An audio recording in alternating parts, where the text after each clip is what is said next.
Question है मेरा। Yes. इससे ठीक उल्टा होता है मेरे साथ। जब कभी कोई सिचुएशन होता है जहाँ मुझे बहुत डर लग गया कि मैंने शायद कुछ गलत कर दिया है कुछ, और किसी स्पेसिफिक इंसान से ही डर रही हूँ, कुछ नहीं होता उसमें, और जिस केसेस में बहुत कॉन्फिडेंटली कुछ कर देती हूँ उसी में कुछ ना कुछ हो जाता है। अनकॉन्शियसली भय की शक्ति काम कर रही है। आप भय से बाहर नहीं है, उस व्यक्ति से आप भयभीत हैं। वही भय की शक्ति यहां भी काम कर रही है। अब आपने लीपापोती कर ली कि आज मुझे बिल्कुल डर नहीं लग रहा है, आने दो ना, पूरे कॉन्फिडेंस से आप काम कर रहे हो, शक्ति वही काम कर रही है। एक लंबी प्रक्रिया है ना भय की उस व्यक्ति से, साल 2 साल 10 साल। लेकिन जब सच में भय लगता है तब कुछ नहीं होता। तब तो भय को आप सरफेस पर भी ले आए। लेकिन अक्सर ऐसा होता है कि जैसे ही भय लगेगा आपको, सामने वाला व्यक्ति आपको कुछ बोलेगा। नहीं, उल्टा होता है हमेशा। ये बड़ा यूनिक केस है। पता नहीं उल्टा होता है सच में। बहुत बार छोटे से ही ट्राई किया हुआ है। जब कभी डर लगा, कभी आपसे या पापा से भी या कोई और केस में भी, आप लोगों ने कुछ नहीं बोला, और जब बिल्कुल डर नहीं लगा, कॉन्फिडेंटली कुछ कर दिया, तो उसमें कुछ गड़बड़ हो जाती है। ठीक, इसकी एक्सप्लेनेशन कभी बाद में दूँ। लेकिन अक्सर ऐसा होगा, थोड़ा सा कीनली ऑब्जर्व करें अपने आप को, अक्सर ये होगा कि आपने भय को निमंत्रण दिया है, उस दुर्घटना को आप निमंत्रण दे रहे होते हैं। एक्सीडेंट्स के साथ भी ऐसा ही होता है। आप लेट नाइट गाड़ी चला रहे हैं, जिनको झपकी लग जाती है उनसे कभी पूछिए वो जिंदा बच के आ जाएं तो। बहुत सारे केसेस में ये होगा, ज़्यादातर केसेस में ये होगा कि वो आदमी 2 बज गए सुबह के, गाड़ी चला रहा है और भीतर हल्का उसको डर सता रहा है कि 2 बज गए, कहीं झपकी ना लग जाए। चलो 1 घंटा और चला लेता हूँ, फिर अगले पेट्रोल पंप पे रुकूंगा, और इसी बीच झपकी लग जाती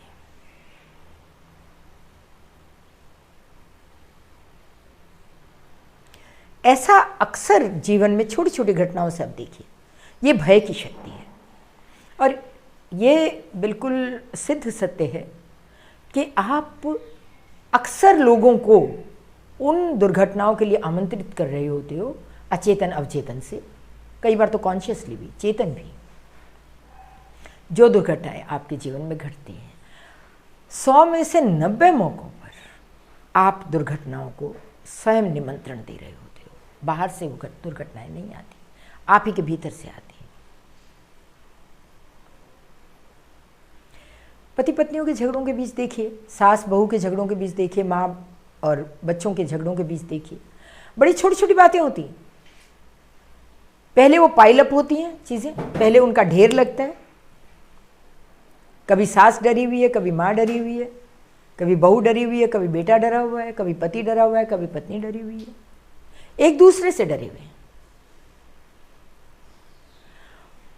तो आपने जो बोला कि जो सास और बहू के बीच में जो हो रहा है और पति पत्नी के बीच में, that means actually it is a pre assumption. बिल्कुल बिल्कुल बिल्कुल। सास तो बहुत अच्छी सी आ रही है, बिल्कुल, बस आते ही बोलेगी। परसेप्शन है बिल्कुल। जैसे एक पति अपना प्रोफेशनल लाइफ से आ रहा है घर में, तो जो पति को एक प्री अजम्पशन होता है कि घर में ऐसा होने, बस ऐसा होगा। और जो वाइफ है, जो स्त्री है घर में, कि मेरा पति का पहले ही प्री अजम्पशन है कि वो आएगा, ऐसा होगा, इस मूड में आएगा, ऐसा होगा। तो आई थिंक बिल्कुल बिल्कुल। और ये बड़ी छोटी छोटी चीज़ें हैं। देखिए, प्रेम नहीं है जीवन में, इस पर कभी बात करेंगे हम, इन टॉपिक्स को नोट करके रखो।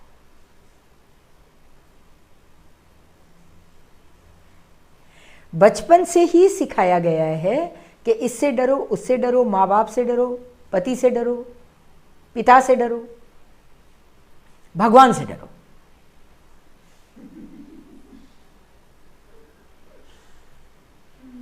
और भय ने इस स्तर पर मनुष्य जाति को ओवर पावर किया हुआ है। मैं फिर से रिपीट कर रही हूँ, इस स्तर पर हावी है भय कि उसका कोई तोड़ ही नहीं, वहां से कोई निकलने का रास्ता ही नहीं दिखता है बिना।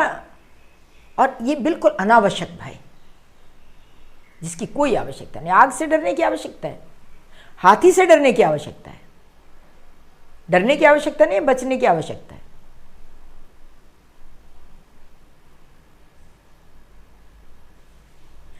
किंतु ये बिल्कुल अनावश्यक भय और पूरी मनुष्य जाति इससे ग्रस्त है। प्री कंसीव्ड नोशंस हैं, पहले से धारणाएं हैं,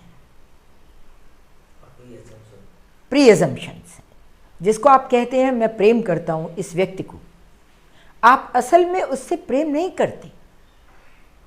ये प्रेम आपके मस्तिष्क की खुजलाहट है। आपने विचार किया है कि मैं इससे प्रेम करता हूं।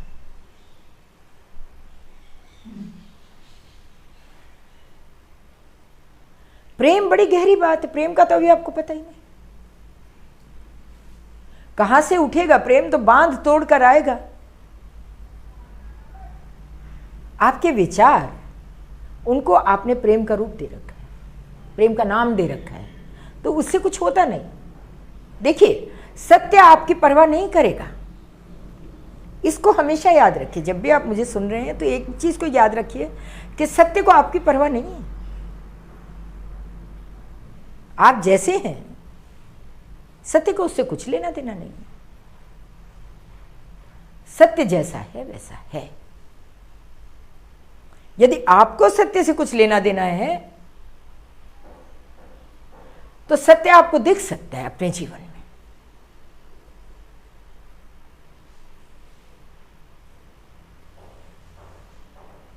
मेरी बात को समझिए।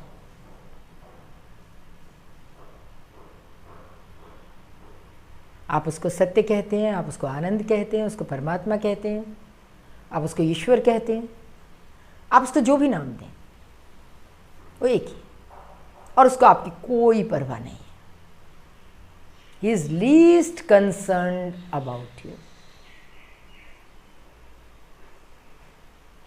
यस, यदि आपके भीतर अभीप्सा जगती है कि कैसा है, देखो, जानो, तो वो आपके पास आ सकता है, वो आपको मिल सकता है। तो भय को भी जब आप मुझसे समझने बैठते हैं कि भय क्या है, अकेलेपन का भय क्या है, या इसी तरह की कोई और बात, तो इसको याद रखिए कि ये सारी एक्सरसाइज, ये सारी कार्यशाला, इसके पीछे उद्देश्य हमारा एक ही है कि कैसे हम सत्य तक पहुंचने के रास्ते पाएंगे। मैं ये मानकर चलती हूँ कि जो मुझे सुन रहे हैं वो सत्य के जिज्ञासु हैं, इसीलिए सुनने बैठे। तो भय को भी हम उसी पर्सपेक्टिव से समझ रहे हैं। हम कोई दार्शनिक नहीं, हमें दर्शन से कुछ लेना देना नहीं। हम कोई मैं तो कोई मनोवैज्ञानिक भी नहीं हूं, मुझे मनोविज्ञान का कुछ पता ही नहीं।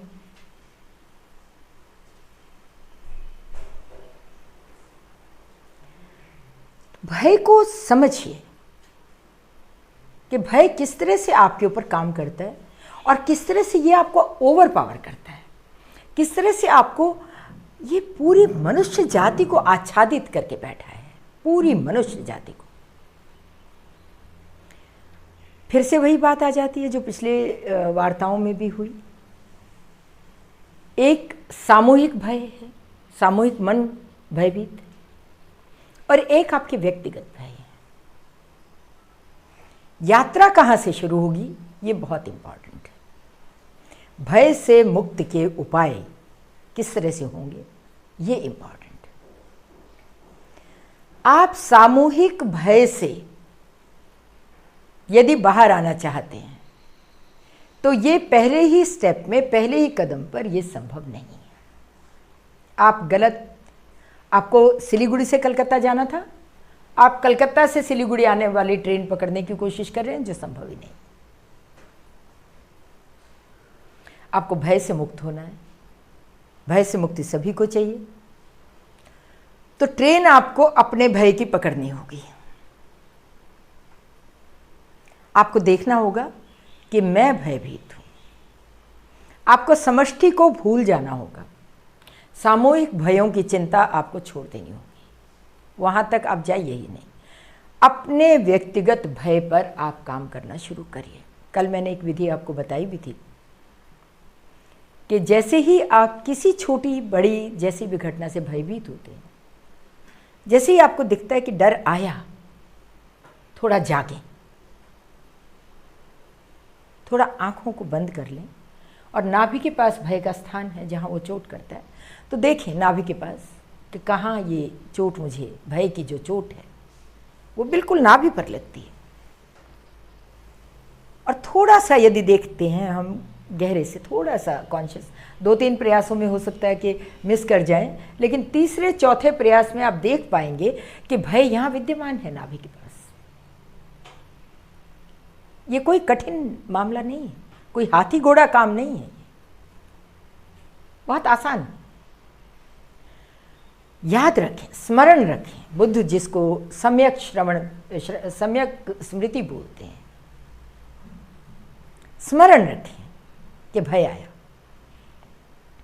और थोड़ा जाग जाएं, थोड़ा देखें नाभि के पास, तो देखेंगे कि यस, एक हल्की चोट वहाँ है, एक सेंसेशन आपको वहाँ दिखेगी जो आपको पसंद नहीं आती है, अप्रिय संवेदना नाभि के पास आप महसूस कर पाएंगे। उस अप्रिय संवेदना को ना नहीं कहना है। फिर से ये बहुत महत्वपूर्ण है। आप उस अप्रिय संवेदना को धक्का देने में लग जाते हैं। उसको धक्का नहीं देना है, भगाना नहीं है, वो वहां है, बस इसको देखना है, वो वहां है, केवल उसको देखना है, उस अप्रिय संवेदना को जो आपके भीतर मौजूद है। हल्का सा आंख बंद करेंगे, उस अप्रिय संवेदना को, वो जो भय की संवेदना है, उसको देखेंगे और 3-4 प्रयोगों के बाद ही आप पाएंगे कि वो संवेदना वहाँ नहीं है।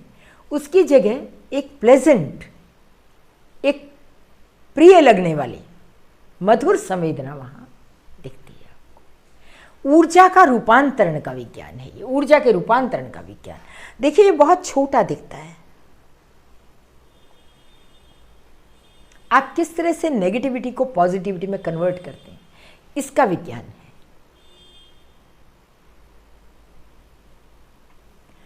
यदि ईमानदारी से आप इस प्रयोग को करते हैं, मैं फिर से इस प्रयोग को रिपीट करती हूं क्योंकि ये प्रयोग बहुत महत्वपूर्ण प्रयोग है।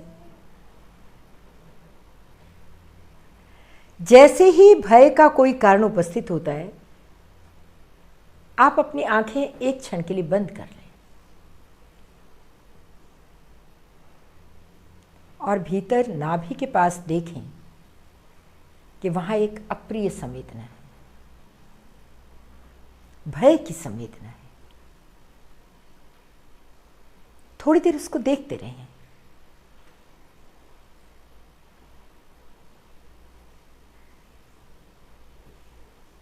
केवल देखते रहना है। उस समय श्वास को देखने का प्रयास ना करें, केवल उस संवेदना को देखें।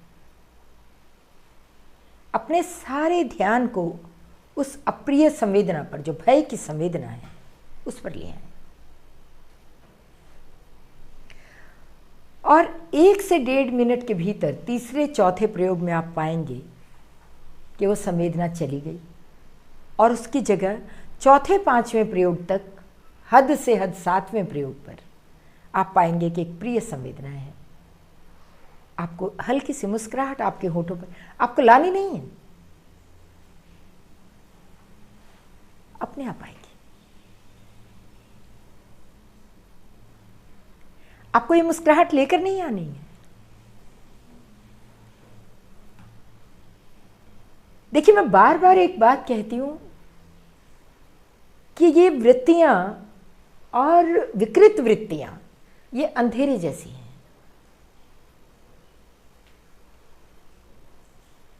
और ऊर्जा के रूपांतरण का विज्ञान लठ लेकर अंधेरे के पीछे दौड़ने जैसा नहीं है।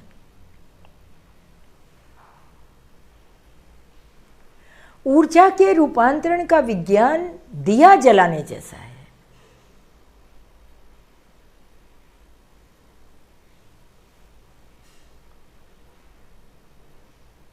अंधेरा वहां है,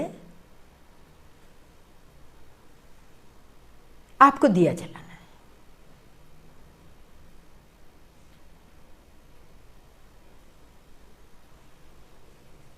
सत्य का साधक बहुत कठिन कठिन काम करने में रुचि नहीं लेगा। उसको कोई लोगों को दिखाना है क्या?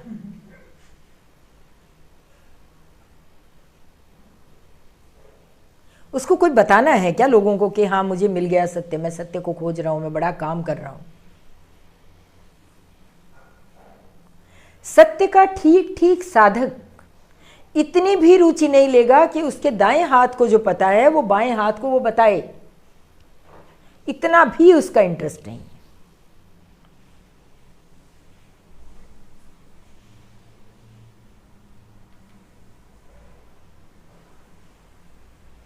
सत्य का साधक केवल इस बात को तीर की तरह भीतर याद रखेगा कि मुझे अपने जीवन के प्रत्येक कृत्य में सत्य के दर्शन करने हैं, बस उसकी दृष्टि स्वयं पर होगी।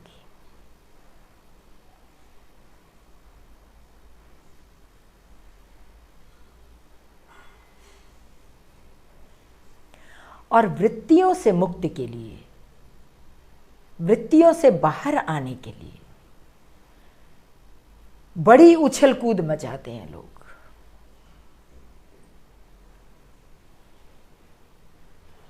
ब्रह्मचर्य साधते हैं काम से बाहर आने के लिए, संकल्प लेते हैं कि 7 दिन गाली नहीं दूंगा किसी को, क्रोध से बाहर आने के लिए। अब मैं सबसे प्रेम करूंगा, घृणा से बाहर आना है। बड़ी उछल कूद मचाते। ये साधना कर रहा है 1 महीने की, अभी ये किसी को गाली नहीं देगा, और फिर बड़े सम्मान होते हैं। जैनियों को देखा है ना, भोजन भी आपकी वृत्ति है, यद्यपि ये आवश्यकता है, लेकिन कालांतर में ये आपकी वृत्ति बन गई है। भोजन आवश्यकता और भोजन वृत्ति। आज के मनुष्य का भोजन, उसकी आवश्यकता कम, उसकी वृत्ति ज्यादा है। सत्य का साधक 1 महीने का उपवास करके उसकी अनुमोदना नहीं करवाता। सत्य का साधक जब भोजन करता है तो जागता है, वो उणोदरी करता है, वो देखता है भीतर कि ये ग्रास आया मेरे हाथ में, ये ग्रास मैंने खाया मुंह में, इसको मैंने चबाया, ये मेरी नाल से भीतर गया, मेरे पेट में गया, और अब मेरा पेट और भोजन लेने में असमर्थ है, और भोजन से थोड़ा सा कम, और वो समाप्त कर देगा। सत्य का साधक जब भूख लगेगी तो भोजन करेगा, लेकिन भूख यहां से नहीं आएगी, उसके उदर से भूख आएगी। सत्य का साधक जब उसको काम जगेगा तो स्वीकार करेगा कि मेरे भीतर काम जगा। यदि उसके पास उस काम को बहिर्गमित करने का कोई रास्ता देने का उपाय है तो वो उपाय करेगा, उसको दबाएगा नहीं। पूरे सम्मान के साथ।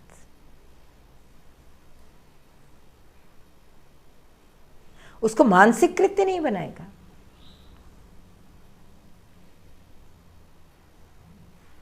सत्य का साधक जब क्रोध आएगा तो अपने भीतर देखेगा कि हाँ अब मुझे क्रोध आया, अपने क्रोध को पूरा पूरा स्वीकार करेगा। इस समय मैं क्रोध में हूं। सामने यदि कोई बैठा है तो उसको वो ये भी कह सकता है कि देखिए इस समय मुझे क्रोध आया हुआ है, आप थोड़ा हट जाएं या मुझे हट जाने दें, मैं क्रोध में हूं। कोई अपशब्द निकल जाए, मुझे थोड़ी देर क्रोध में रहने दें। वो अपने क्रोध के लिए उपाय करेगा, वो अपने क्रोध को देखेगा, उसका निरीक्षण करेगा, उससे घृणा नहीं करेगा। देखिए ये बातें, ये छोटी छोटी चीजें हैं जिनको रिपीटेडली सुनने की और समझने की आवश्यकता है और करने की आवश्यकता है। वो अपने क्रोध से कि मैं इतना क्रोधी क्यों हूं, भाई मैं क्रोधी हूं,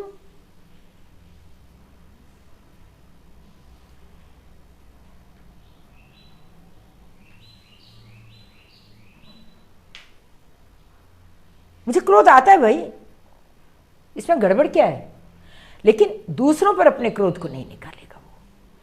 वो देखेगा भीतर कि मुझे क्रोध आता है, उससे दुखी नहीं होगा, पूरे स्वीकारण के साथ उसका निरीक्षण करेगा। और बिल्कुल वही ऊर्जा के रूपांतरण का विज्ञान जो भय पर काम करता है वही क्रोध पर भी काम करेगा। वो एक ही दवा है जो हर जगह काम करेगी। अब भगवान से कई बार पूछते थे, भगवान आप हर समस्या का समाधान एक ही बता देते हैं कि जाओ ध्यान करो, तो कहते मैं करूं क्या, तुम 1000 तरह की बीमारियां लेके आते हो, दवा एक ही है, क्योंकि तुमको पता ही नहीं है कि बीमारी भी एक ही है। तुम कहते हो मुझे क्रोध बहुत आता है, वो कहता है मुझे काम बहुत जगता है, वो कहता है मुझे ईर्ष्या बहुत होती है, मुझे पता है कि बीमारी एक ही है, तुम होश में नहीं।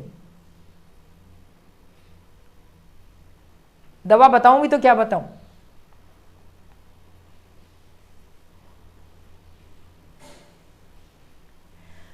भय की शक्ति को जाने,